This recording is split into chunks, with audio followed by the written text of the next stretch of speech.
চারো আমরা জামা পরেছিলাম, এখানে একটু খোলামেলা রাস্তা, তো আমরা সামনে এসে দেখেছি, তো আপনাদেরকে দেখাতে পারি নাই।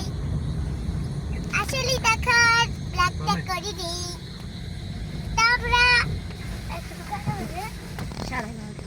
11:30 বাজে এখান দিয়ে একটা হুন্ডা গিয়েছে, এবার লাইট মেরেছে, আমার চোখটা কানা হয়ে গিয়েছে।